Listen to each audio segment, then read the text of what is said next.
வணக்கம் மக்களே, welcome to biryani series shop 2. இந்த பிரியாணி சீரீஸில் நம்ம அடுத்ததாக பார்க்க போகிறது ஆம்பூர் ஸ்டார் பிரியாணி தான். லொக்கேஷன் வந்து முகப்பேர் வெஸ்ட்டில் இருக்கிற பிரான்ச் தான் நம்ம இன்றைக்கி போயிட்டு சாப்பிட போகிறோம். பார்க்கும்போதே தெரியுது பிரியாணியோட குவான்டிட்டி கொஞ்சம் அளவாக தான் இருக்குது. 2 பேர் ஒரு பிரியாணியை சாப்பிட்றதுக்கு இது ஏற்றது கிடையாது. அப்புறம் இங்கே பிரியாணி சைடிஷ்காக கத்திரிக்காய் தொக்கு அப்புறம் தயிர் பச்சடி மட்டும் தான் கொடுக்குறாங்க, வேறு எதுவும் கிடையாது. பாதி சாப்பாடை சாப்பிட்டதுக்கப்புறம் தான் நான் ஒரு விஷயத்தையே கவனித்தேன். இங்கே பாருங்களேன், இதை பார்த்தா உங்களுக்கு பிரியாணி ரைஸ் மாதிரி தெரியுதா இல்லை சீரக சம்பா ரைஸ் மாதிரி தெரியுதா? ஏன்னா என் கண்ணுக்கு இது ரெண்டுமே தெரியல.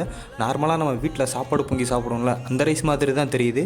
சப்போஸ் இதை பற்றி இந்த வீடியோ பார்க்குற யாருக்காச்சும் ஏதாவது தெரிஞ்சுது அப்படின்னா தயவு செஞ்சு கமெண்டில் சொல்லுங்கள், நானும் தெரிஞ்சுக்கிறேன். அட்லாஸ்ட் சாப்பிட்டு முடிச்சாச்சு. இந்த சிக்கன் பிரியாணியோட ப்ரைஸ் வந்து 289.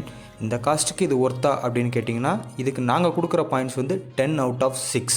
கிளம்புறப்ப கண்ணில் பட்டது தாங்க இந்த இளநீர் பாயாசம். எனக்கு இது ரொம்ப ரொம்ப பிடிக்கும். இதோட ப்ரைஸ் வந்து 100. இதை வாங்கி குடித்ததுக்கப்புறம் தான் தோணுச்சு 100 ரூபா கொடுத்து இதை வாங்கினதுக்கு பதிலாக பேசாமல் 2 இளநீ வாங்கி குடிச்சிருக்கலாம் அப்படின்ட்டு. ஓகே மக்களே, இதே மாதிரி அடுத்த வீடியோவில் இதை விட சூப்பரான ஒரு ஸ்பாட்டோட உங்களை வந்து சந்திக்கிறேன். பாய் பாய்.